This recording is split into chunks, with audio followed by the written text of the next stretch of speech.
दोस्तों, जब से ईरान द्वारा हुर्मुज पर पाबंदी लगाया गया है और तब से लेकर हुर्मुज क्राइसिस अभी भी जारी है, तो ऐसे में भारत सरकार के पेट्रोलियम और गैस मंत्रालय ने एक पत्र लिखकर यह आदेश जारी किया है कि अगर कोई भी दुकानदार गैस देने से मना करता है तो उस पर सख्त कार्रवाई की जाएगी। दोस्तों, इसके अलावा भारत सरकार ने यह निर्देश दिया है सभी दुकानदारों को कि किसी भी हालत में गैस की आपूर्ति सुनिश्चित करना अनिवार्य होगा। कहने का मतलब यह है कि सबसे पहले गैस वहां पर पहुंचाए जाएंगे जहां सबसे ज्यादा जरूरी होगा, जैसे कि हॉस्पिटल या फिर रसोई घर हो जहां पर होटलों में खाना बनता है और इस पर कई सारे मजदूर डिपेंड रहते हैं। कहने का मतलब यह है कि ऐसे मजदूर और संगठन जो पूरी तरीके से खाना खाने के लिए होटलों पर डिपेंड रहते हैं, तो उनको भारत सरकार गैस देने में सबसे पहले प्राथमिकता दे रही है। मतलब सबसे पहले ऐसे होटलों को गैस की आपूर्ति करना अनिवार्य होगा। दोस्तों, इतना ही नहीं, मजदूरों के लिए 5 किलो वाले गैस सिलेंडर को उपलब्ध कराने की घोषणा सरकार ने की है। हालांकि दोस्तों, गैस सिलेंडर को लेकर इसकी जमीनी सच्चाई क्या रही है, इसके बारे में हम आगे विस्तार से बात करेंगे और बताएंगे आपको कि किस प्रकार से बड़े शहरों में गैस की किल्लतें देखने को मिल रही हैं और गैस सिलेंडर को लेकर अफवाह इतना ज्यादा बढ़ गया है कि दोगुना दाम देने पर भी गैस सिलेंडर नहीं मिल रहा है, जिसके कारण भारत सरकार को ऐसे सख्त कदम उठाने की जरूरत पड़ रही। दोस्तों, इसके अलावा भारत सरकार ने एलपीजी की जगह पीएनजी को बढ़ावा देने के लिए ज्यादा जोर दिया है।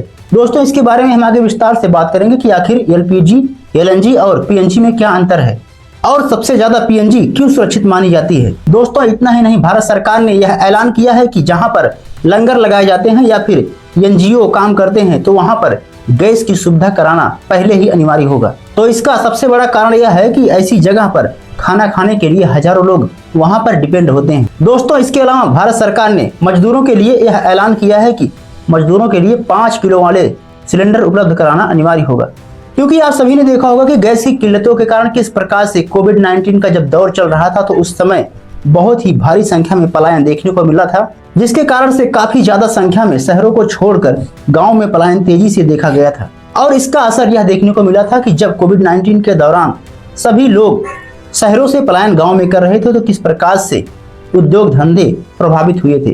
कहने का मतलब यह है कि कई सारी कंपनियां बंद हो गई थी और सरकार घाटे में चली गई थी। तो शायद इसी को ध्यान में रखते हुए सरकार ने यह नियम लागू किया है कि मजदूरों के लिए सबसे पहले गैस सिलेंडर उपलब्ध कराना अनिवार्य होगा। बहरहाल दोस्तों, आइए बात करते हैं कि एलपीजी और पीएनजी में क्या अंतर है।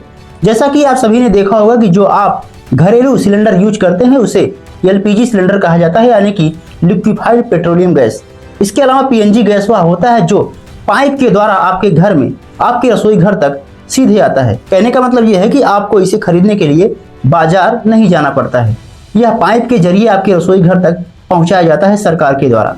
और यह काफी सुरक्षित माना जाता है, क्योंकि एलपीजी की तुलना में फटने का चांस बहुत ही कम रहता है, क्योंकि इसे पाइप के द्वारा रसोई घर तक पहुंचाया जाता है। इसके अलावा पीएनजी यानी कि पाइप नेचुरल गैस की सबसे बड़ी खासियत यह है कि एलपीजी की तुलना में यह काफी सस्ता पड़ता है, क्योंकि इसे सरकार सीधे आपके रसोई घर तक पाइप द्वारा पहुंचाती है। इसके अलावा सरकार ने सबसे बड़ा कदम यह उठाया कि अगर कोई भी दुकानदार गैस सिलेंडर को लेकर कालाबाजारी करता है, जमाखोरी करता है, तो उस पर सख्त एक्शन लिया जा सकता है और दुकानदार अगर ऐसे कदम उठाता पाया जाता है तो उसके लाइसेंस को रद्द किया जा सकता है। बहरहाल दोस्तों, आइए बात करते हैं कि आखिर सरकार को इतने बड़े कदम उठाने की जरूरत क्यों पड़ रही है। जैसा कि आप सभी को पता होगा कि ईरान और इजराइल के बीच जंग तेजी से जारी है, जिसके बाद से ईरान के नए सुप्रीम लीडर मुजतबा ने एंट्री लिया था और हुर्मुज जल संधि पर कई सारे प्रतिबंध लागू कर दिए थे। इतना ही नहीं, जो सिर्फ इजराइल या फिर अमेरिका से जुड़े रहते थे तो उनको निशाना बनाया सुनिश्चित किया गया था। इसके अलावा जो भी शिप यहाँ से गुजरेंगे उनको $5 मिलियन का टोल टैक्स देना पड़ेगा। इसके चलते दुनिया भर में तेल क्राइसिस देखने को मिल रहा है और इसका असर भारत में भी देखने को मिल रहा है और इसी के कारण भारत सरकार को ऐसे कदम उठाने पड़ रहे हैं। दोस्तों, जानकारी के लिए आपको बता दें कि स्ट्रेट ऑफ हॉर्मुज बहुत ही सकरा समुद्री मार्ग है, जिसकी चौड़ाई 34 किलोमीटर के आसपास मानी जाती है और यहाँ से दुनिया का 20% तेल का हिस्सा आयात या फिर निर्यात किया जाता है। इतना ही नहीं, भारत भी अपनी तेल जरूरतों का कुल 50% हिस्सा इसी रास्ते से होकर मंगवाता है।